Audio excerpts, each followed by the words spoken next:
Hi everyone. Today we are going to talk about the concept of enzymes. Our second video related to the topic of biology by Iliata. So in the first, let's know that what are enzymes.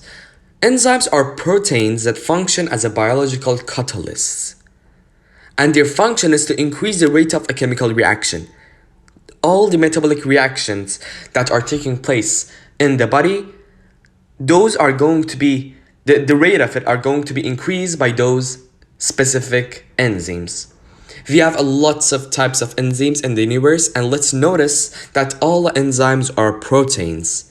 So let's say they are produced by nitrogen, oxygen, hydrogen, and oxygen, and carbon.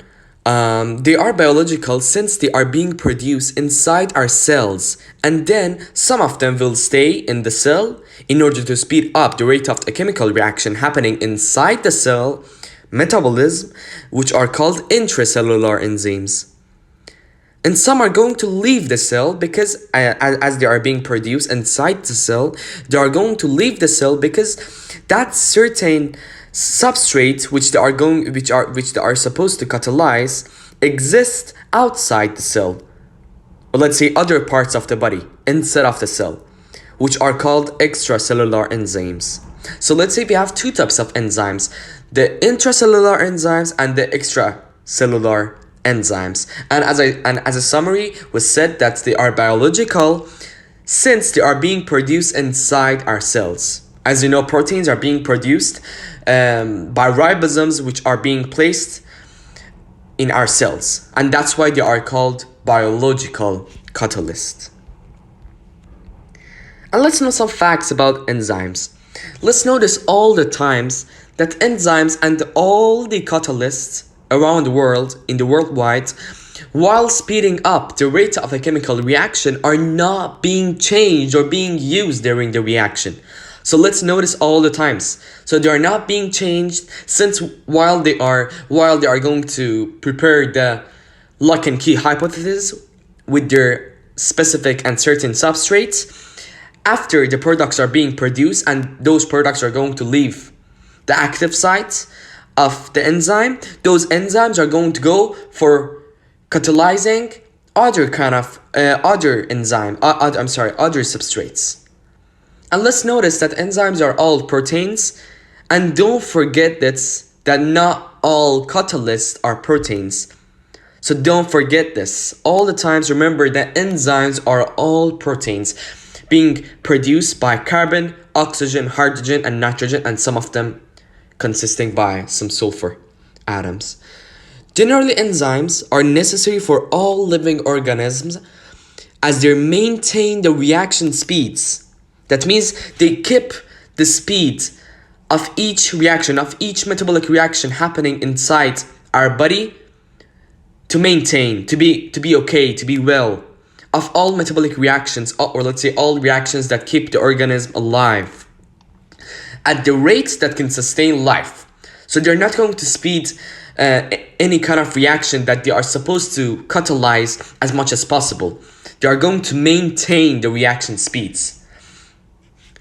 The reason that they take a crucial part of our life, for example, is that if digestive enzymes weren't produced, it would take around 2 to 3 weeks to digest only one meal. However, with enzymes, it takes around only 4 hours. How enzymes work? Each enzyme has a specific substrate, and they are only capable enough to only catalyze that one kind of substrate. That means each enzyme are being produced and are being used in order to catalyze a single type of substrate, not more. No other substrates can fit perfectly in its active site. Active site is the outer surface of the enzyme which those substrates are going to fit in it perfectly. So only one kind of substrate can be fit perfectly on those active site of each enzymes. When the substrate reaches the enzyme's active site randomly, so because they are moving in a random motion. So they are going to fit perfectly, and they are going to prepare the lock and key hypothesis randomly in their random motion. That's why we are saying as you are increasing the temperature, the enzymes are going to work with a like much better until they reach their optimum temperature. They will be connected to each other and will become known as the enzyme substrate complex. After the reaction has occurred, the product or products leave the enzymes, and the enzymes itself will be free to take up another substrate with the same type, with the same kind, as you can see in the picture. That it says the substrates which they have been connected to each other with chemical bonds, they are going to fit perfectly with the enzyme which they are going to prepare, the enzyme substrate complex. And then after a couple of moments, those enzymes, by occurring a chemical reaction, they are going to break the chemical bonds and make those substrates to become different types of products. That means they are being provided, they are being divided into certain pieces according to their active site. Types of reactions for enzymes. We have two types of reactions that can take place to make product or products.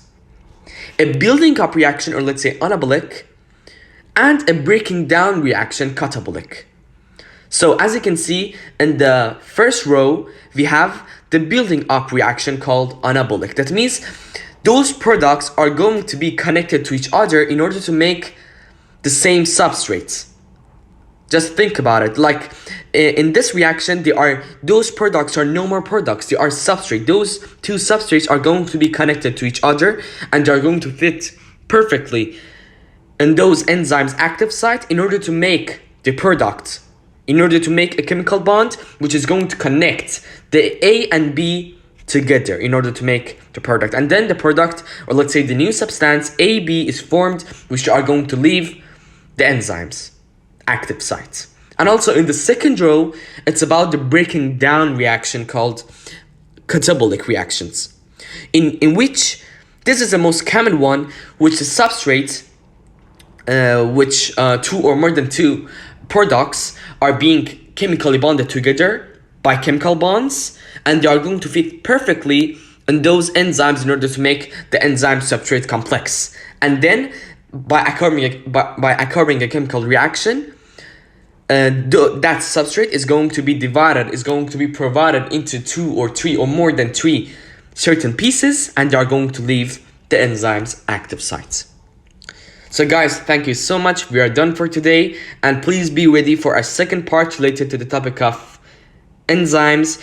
We are going to talk about the optimum temperature, optimum pH, and some examples of it, and also the naturation of enzymes, and in our second part. So don't forget to subscribe, like, and share. If you haven't turned on the bell yet, please do it. So see you in our next video.